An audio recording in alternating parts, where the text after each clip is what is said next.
Chapter 9, The Most Confidential Knowledge. Text 30. Apichit suduracharo bhajate mamananya bhak sadhureva samantavyak samhyag vyavasito hisa. Even if one commits the most abominable action, if he is engaged in devotional service, he is to be considered saintly because he is properly situated in his determination.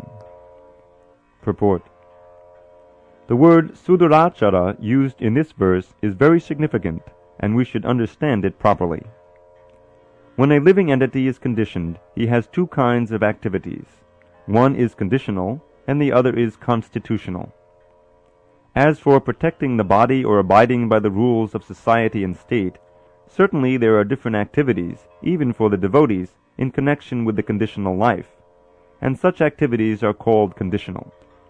Besides these, the living entity who is fully conscious of his spiritual nature and is engaged in Krishna consciousness, or the devotional service of the Lord, has activities which are called transcendental. Such activities are performed in his constitutional position, and they are technically called devotional service.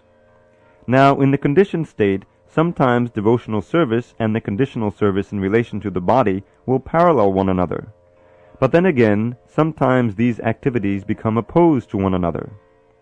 As far as possible, a devotee is very cautious so that he does not do anything that could disrupt his wholesome condition.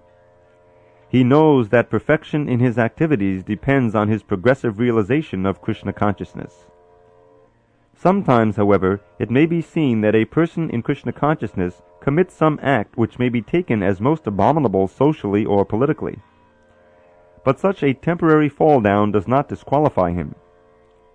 In the Srimad Bhagavatam, it is stated that if a person falls down but is wholeheartedly engaged in the transcendental service of the Supreme Lord, the Lord, being situated within his heart, purifies him and excuses him from that abomination.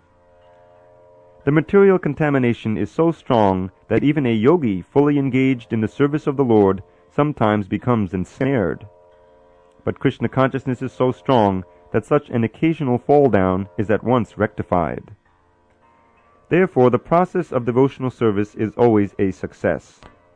No one should deride a devotee for some accidental fall down from the ideal path, for, as explained in the next verse, such occasional fall downs will be stopped in due course as soon as a devotee is completely situated in Krishna consciousness.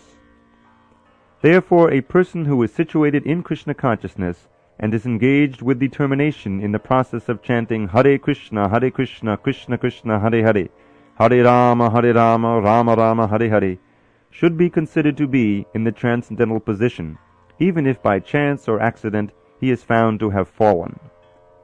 The words sadhur eva, he is saintly, are very emphatic. They are a warning to the non-devotees that because of an accidental fall down, a devotee should not be derided. He should still be considered saintly, even if he has accidentally fallen down. And the word mantavya is still more emphatic. If one does not follow this rule and derides a devotee for his accidental fall down, then one is disobeying the order of the Supreme Lord. The only qualification of a devotee is to be unflinchingly and exclusively engaged in devotional service. In the Nrsimha Purana, the following statement is given. Bhagavad-gita vanannacheta vrishamalino pivarajate manusya nahishasha kalasha chabi kadachit timanapada bhavatam hapaiti chandra. The meaning is that even if one fully engaged in devotional service of the Lord is sometimes found engaged in abominable activities, these activities should be considered to be like the spots that resemble the mark of a rabbit on the moon. Such spots do not become an impediment to the diffusion of moonlight. Similarly, the accidental fall down of a devotee from the path of saintly character does not make him abominable. On the other hand, one should not misunderstand that a devotee in transcendental devotional service can act in all kinds of abominable ways. This verse only refers to an accident due to the strong power of material connections. Devotional service is more or less a declaration of war against the illusory energy. As long as one is not strong enough to fight the illusory energy, there may be accidental fall downs. But when one is strong enough, he is no longer subjected to such fall downs, as previously explained. No one should take advantage of this verse and commit nonsense and think that he is still a devotee. If he does not improve in his character by devotional service, then it is to be understood that he is not a high devotee.